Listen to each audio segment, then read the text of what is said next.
السلام علیکم۔ وعلیکم السلام۔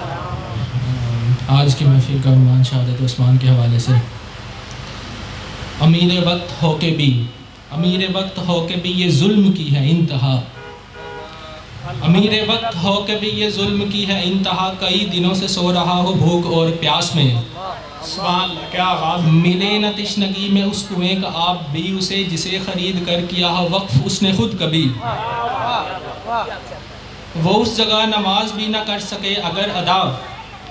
وہ اس جگہ نماز بھی نہ کر سکے اگر ادا، کشادہ جس کو کر چکا ہو اپنے ہی وہ دور میں، امیر وقت ہو کہ بھی یہ ظلم کی ہے انتہا، نہ کر سکے وہ پار اپنے گھر کی چوکھٹیں اگر، نہ کر سکے وہ پار اپنے گھر کی چوکھٹیں اگر، اور امن کے علم کا سن نگو نہ ہو سو اس لیے، اور امن کے علم کا سن نگو نہ ہو سو اس لیے، طبل ابھی بجا نہیں ہے جنگ کا کہیں مگر، خوشی سے جان وار دی نبی کے جان صاحب نے۔ آہا آہا، کیا خوبصورت سادگی میں نظم ہے۔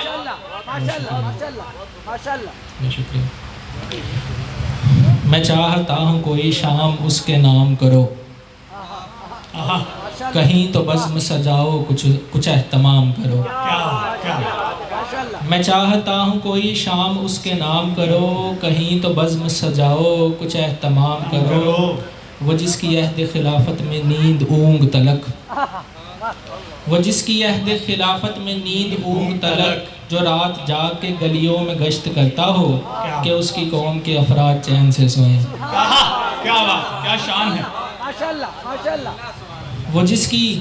عہد خلافت میں نیند اونگ تلک، جو رات جاگ کے گلیوں میں گشت کرتا ہو کہ اس کی قوم کے افراد چین سے سوئیں، وہ جس کے دور میں اسلام 400 پھیلا، وہ جس کے دور میں اسلام 400 پھیلا، نبی نے جس کو بہشتی کہا ہو دنیا میں، وہ جس کے واسطے دستے نبی دعا کو اٹھے، سبحان اللہ، وہ جس کے واسطے دستے نبی دعا کو اٹھے، وہ جس کی راہ سے شیطان گزر نہیں سکتا، پیا ہو جام شہادت بھی جس نے وقت سحر،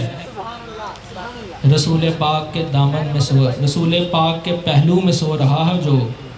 وہ جس کے بارے میں ایسے میرے نبی نے کہا، نبی ہوں آخری میں میرے بعد ہوتا اگر، تو پھر یہ جان لو سارے عمر نبی ہوتا، میں چاہتا ہوں کوئی شام اس کے نام کرو، کہیں تو بزم سجاؤ کچھ اہتمام کرو۔ یہ ایک واقعہ، مجھے کل میرے دوستوں میں کسی نے کہا تم بھلے وقت کے ہوگے شاعر، بہت آج کل شاعری پر رہے ہو، کہیں راحت وصل کے دل نشیں پر، کہیں ہجر کی سختیاں لکھ رہے ہو، یہ نظم و غزل مرثیے یہ قصیدے تمہارے قلم کی اگر نوک پر ہیں، تو پھر میرے آقا کے صدیق پر بھی کوئی شعر یا پھر کوئی منقبت تم پہ ایسی لکھو گا، تسلسل چیک کیجئے۔ سبحان اللہ۔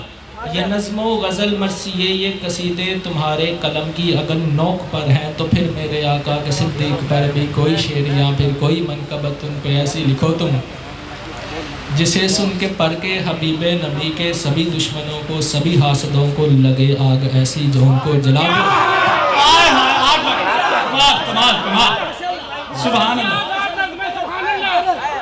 جسے سن کے پڑھ کے حبیب نبی کے سبھی دشمنوں کو سبھی حاسدوں کو لگے آگ ایسی جو ان کو جلا دے،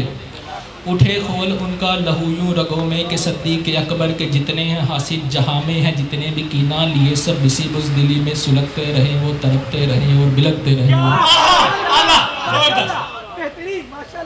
کہ صدیق اکبر کے جتنے ہیں حاسد جہاں میں ہیں، جتنے بھی کینہ لیے سب اسی بزدلی میں سلگتے رہے، وہ تڑپتے رہے اور بلکتے رہے، وہ مگر ایک خطاکار سامع سخنور، مگر ایک خطاکار سامع سخنور، بیاں ان کی عظمت کے قصے کروں کیا، جو غار حرا میں نبی کے تھے ساتھی، نبی کے سسر تھے وہ پہلے بڑوں میں جو ایمان لائے، سبھی باب جنت کے جن کو بلائیں، وہ ایمان والوں کے پہلے خلیفہ، بڑا ان کے سارے صحابہ میں نکلا۔